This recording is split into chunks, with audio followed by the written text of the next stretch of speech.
This channel does not promote any violent, harmful, or illegal activities. All content provided by this channel is meant for an educational purpose only. চোখ রাখা যাক এই মুহূর্তে সবথেকে বড় খবরে হাইকোর্টে স্বস্তি কুন্তল ঘোষের নিয়োগ দুর্নীতি মামলায় কুন্তলের জামিন মঞ্জুর করলো কলকাতা হাইকোর্ট। কথা বলবো, আমাদের সঙ্গে টেলিফোনে রয়েছেন আমাদের প্রতিনিধি শ্রাবন্তী। কি খবর রয়েছে? কুন্তল ঘোষের দিন এই মুহূর্তে মিললেও জেল মুক্তি ঘটছে না, তার কারণ এখনো পর্যন্ত ইডি মামলায় জামিন পেলেও তার যে সিবিআই মামলা সেখানে এখনো পর্যন্ত মামলা রয়েছে। একই সঙ্গে তার যে বিষয়টা রয়েছে যে জামিন যে সুপ্রিম কোর্টে গেছে কুন্তল, সেখানেই সুপ্রিম কোর্ট নির্দেশ দেওয়া হয় 1 মাসের মধ্যে বিষয়টি নিষ্পত্তি করতে হবে কলকাতা হাইকোর্টকে।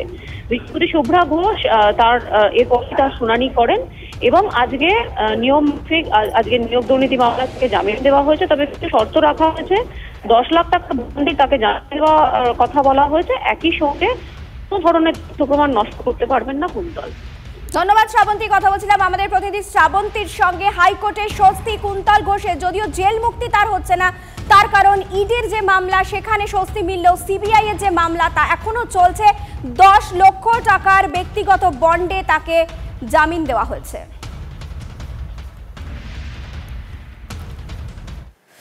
আজ পার্থ চট্টোপাধ্যায়ের জামিন মামলার রায় ঘোষণা কলকাতা হাইকোর্টে। 2022 সালে 23শে জুলাই পার্থ চট্টোপাধ্যায়কে তার বাড়ি থেকে গ্রেফতার করেছিল এনফোর্সমেন্ট ডিরেক্টরেট। এরপর প্রাথমিক ও এসএসসি নিয়োগ দুর্নীতি কাণ্ডে একের পর এক মামলায় জড়িয়ে পড়েন প্রাক্তন শিক্ষামন্ত্রী। বারবার আবেদন করেও জামিন মেলেনি। আজ এসএসসি নিয়োগ দুর্নীতি একটি মামলায় জামিনের রায় ঘোষণা করবে কলকাতা হাইকোর্ট। পার্থর পাশাপাশি এই রায়ের দিকে তাকিয়ে শান্তিপ্রসাদ সিনহা, কল্যাণময় গঙ্গোপাধ্যায়, সুবীরেশ ভট্টাচার্যরা। তবে আজ জামিন পেলেও আপাতত জেল মুক্তির কোনো সম্ভাবনা নেই প্রাক্তন শিক্ষামন্ত্রীর, কারণ এখনো ইডির মামলা চলছে শীর্ষ আদালতে। চলতি বছরই পার্থকে প্রাথমিক মামলায় গ্রেফতার করে সিবিআই, সেটাও জেল মুক্তিতে বাধা।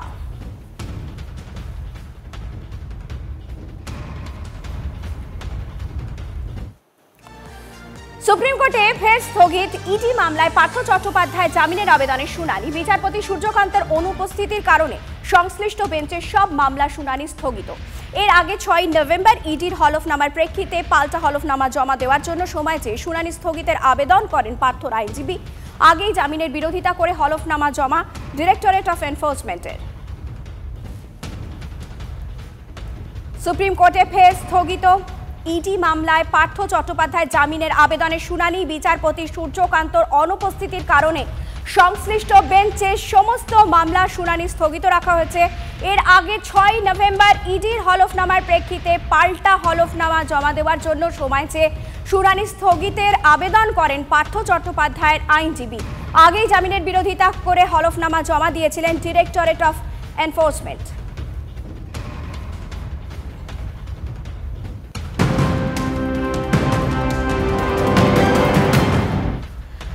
যে খবরের দিকে আমরা নজর রেখেছি তা হলো হাইকোর্টে আপাতত স্বস্তি কুন্তল ঘোষের। কথা বলবো, আমাদের সঙ্গে টেলিফোনে রয়েছেন জগন্নাথ চট্টোপাধ্যায়। জগন্নাথ বাবু, হাইকোর্টে আপাতত কুন্তল ঘোষের স্বস্তি মিললেও কিন্তু জেল মুক্তি ঘটছে না, আপনার প্রতিক্রিয়া? এটা আদালতের প্রক্রিয়া, গ্রেফতারি এবং তার পরবর্তীকালে জামিন, এই তো স্বাভাবিক আছে যে কোনো তদন্তের ক্ষেত্রে। কেউ জামিনে মুক্ত হচ্ছে মানে তো তার দোষ খালাস হয়ে যাচ্ছে তা নয়।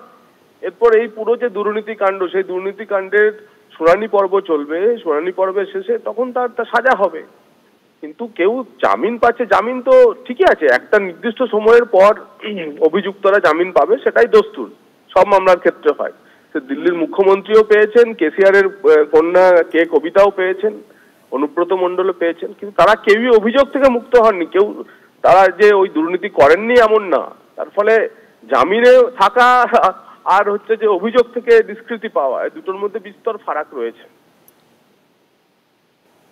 ধন্যবাদ জগন্নাথ বাবু। কথা বলছিলাম জগন্নাথ চট্টোপাধ্যায়ের সঙ্গে। সিপিএম নেতা সুজন চক্রবর্তী রয়েছেন আমাদের সঙ্গে টেলিফোনে। সুজন বাবু, আপনি নিশ্চয়ই শুনেছেন যে নিয়োগ দুর্নীতি মামলায় কুন্তলের জামিন মঞ্জুর হয়েছে, যদিও জেল মুক্তি ঘটছে না, আপনার প্রতিক্রিয়া? খুব প্রতিক্রিয়া কিছু নেই, এটা তো বোঝাই যাচ্ছে।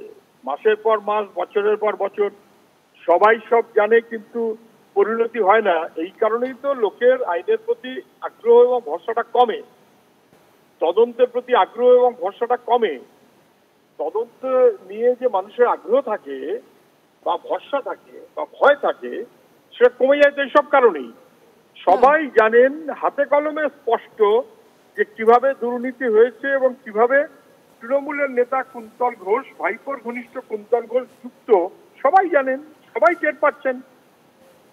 তারপরেও তদন্ত ঠিক মতো এগোয় না, জামিনও হয়ে যায়, এগুলো তো পরিষ্কার হয়ে যাচ্ছে। দেখুন, হাতে হাতে টাকা নেওয়া নারদ কাণ্ড আজ পর্যন্ত কিছু হয়নি। হাতে হাতে টাকা নেওয়া সবাই দেখেছে চোখের সামনে, তা সত্ত্বেও কিছু হয়নি। মানুষের ভরসাটা কমে এইসব কারণে। আর এসব নানান ম্যানেজমেন্ট চলছে, দিল্লি, কলকাতা, নানান ম্যানেজমেন্ট। ধন্যবাদ সুজন বাবু, ধন্যবাদ। সিবিআই এর মামলায় যদিও জামিন পেলেন না কুন্তল, ইডির মামলায় জামিন পেলেও এখনই জেল মুক্তি ঘটছে না কুন্তলের। পাসপোর্ট থাকলে তা জমা রাখতে হবে, নিম্ন আদালতের এলাকা ছাড়তে পারবেন না। 10 লক্ষ টাকার ব্যক্তিগত বন্ডে জামিন হয়েছে। তথ্য প্রমাণ নষ্ট করতে পারবেন না, কোনো সাক্ষীকে প্রভাবিত করতে পারবেন না। জামিনের ক্ষেত্রে কিন্তু এই শর্তগুলো প্রাথমিকভাবে রাখা হয়েছে, কিন্তু আরও একবার স্মরণ করাতে চাইব যে জামিন মঞ্জুর হয়েছে, জেল মুক্তি কিন্তু তার ঘটছে না। তার কারণ সিবিআই এর যে মামলা তা এখনো পর্যন্ত চলছে।